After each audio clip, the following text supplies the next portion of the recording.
Hi, I am Kevin Quigley, and welcome to Tarot Off the Cuff. I picked up my first tarot deck in 1982 when I was 12 years old. I spent the summer giving readings to my friends and kind of freaking them out, and then I misplaced it. Maybe 15 years later, I picked up another tarot deck, and I've been reading professionally pretty much since then. Tarot reading for me is about building up a conversation. A conversation not just between myself and my client, but between our higher selves, so that we might bring down some information that might help make us a little bit more conscious and maybe even our lives a little bit better. Hello, everybody. This is Kevin Quigley here with Tarot Off the Cuff. It was raining today, so I decided that I would jump in and do another little install of my Getting to Know the Hush Tarot. I picked this deck up without doing any real research or exploration of it, other than seeing a number of the images that I really liked, and that the Justice card and the Strength card were in the order that I preferred. I still have not had time to actually do a reading for another person with this one. That'll come up soon, I'm sure. I've got a few requests floating around out there. I'm getting this thing nice and shuffled. I'm going to give it one riffle. Let's see, again, can I do it quiet enough? Not too bad. Okay. It's been well shuffled already. All right, now let me set that down. I'm going to give it a quick cut into 3 piles, and then I assemble them back together. And let's see which card we pull. Okay, what am I looking at here? The Page. This is the Page of Cups. Here we go. Oh, nice. We've got this little, is it a robin? Looks like it's a robin. Yeah, a little red chest there.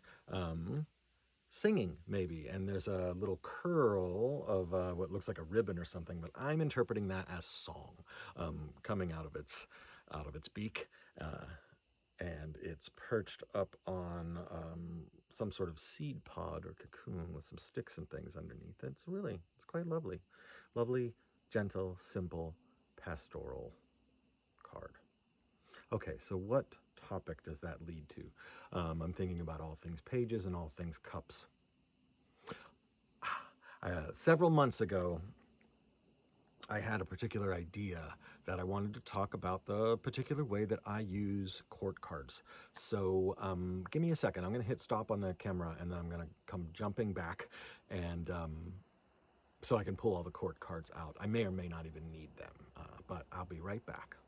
Okay, so I went and I've pulled all of the court cards from the Hush Tarot here, all 16.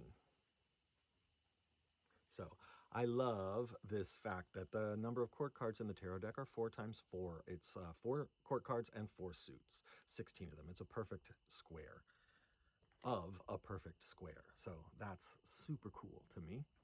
I remember many years ago when I got interested in the Waldorf education movement and started looking into anthroposophy, which is the school of sort of philosophical and spiritual thought created by Rudolf Steiner, that they also use a model, a fourfold model of the human being, the fourfold soul. Immediately, I wrapped that right into my tarot practice without a doubt. So my tarot practice and anthroposophy are tied together in this way in particular, quite tightly. And then what this did is it gave me a way to work with the court cards that is, I think, succinct and simple. I remember learning tarot and coming across like so many different ways that court cards could be read. I think this is actually cool that there are a million different possibilities. There's actually 1 or 2 books that I know of just about different ways to read the court cards. These are valid. I love them all. I just don't use them. I use mine.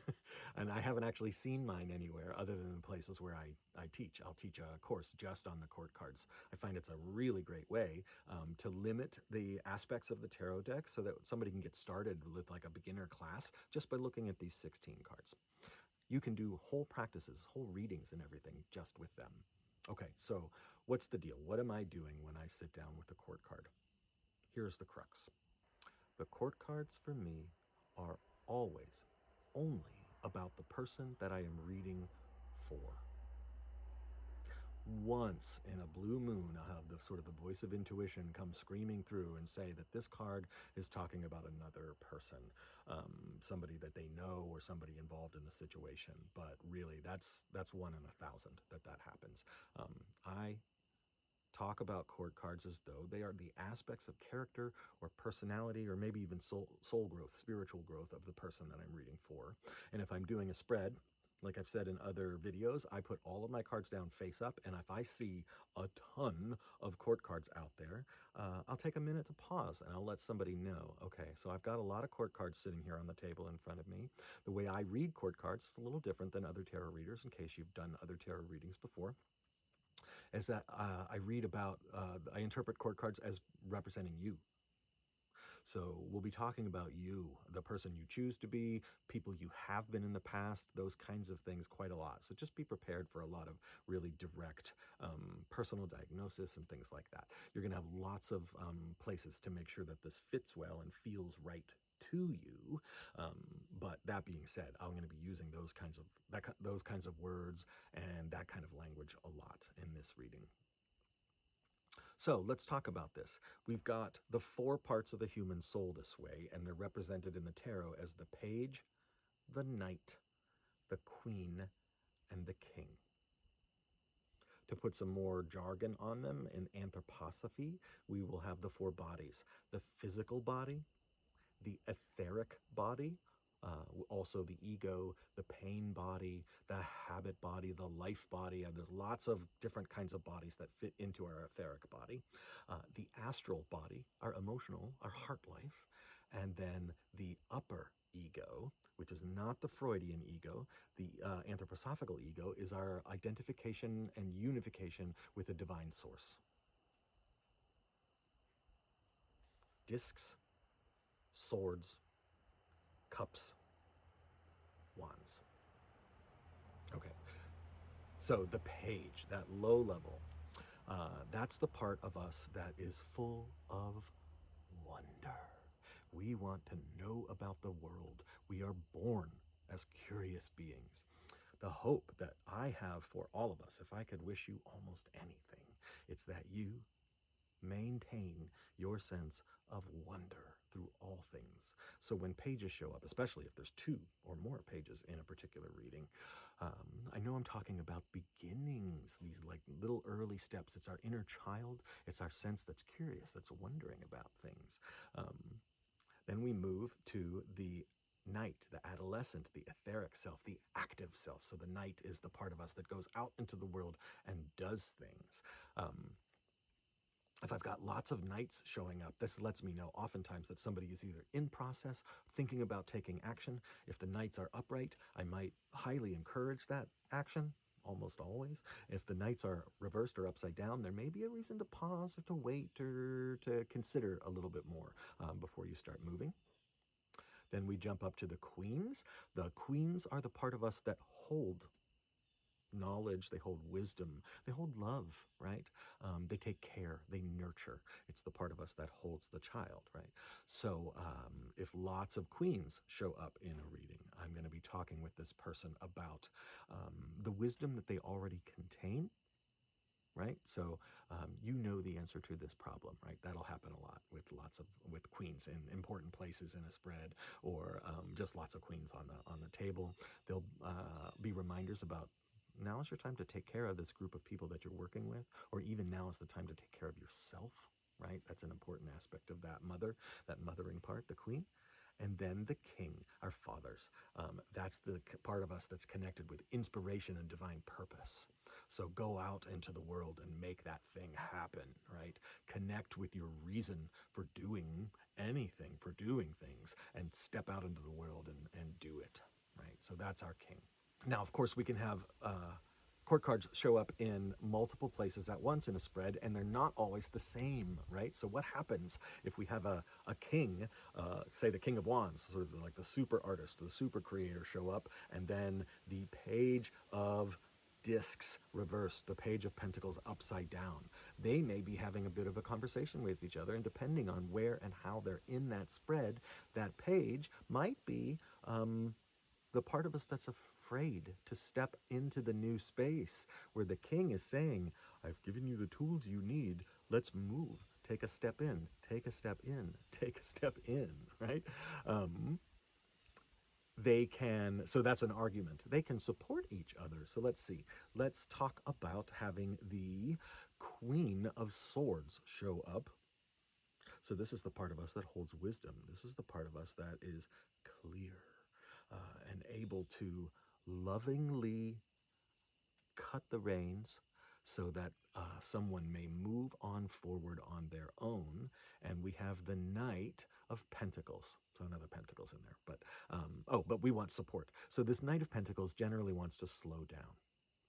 The Knight of Pentacles is the cautious side of us that wants to move out into the world, still do things, still make things happen, right? See what happens, but moves a little bit more slowly. And that Queen of Swords may be saying, trust your observations, the things you see, the things you say, the conversations you have, and the ways you're thinking about things. It's okay to move.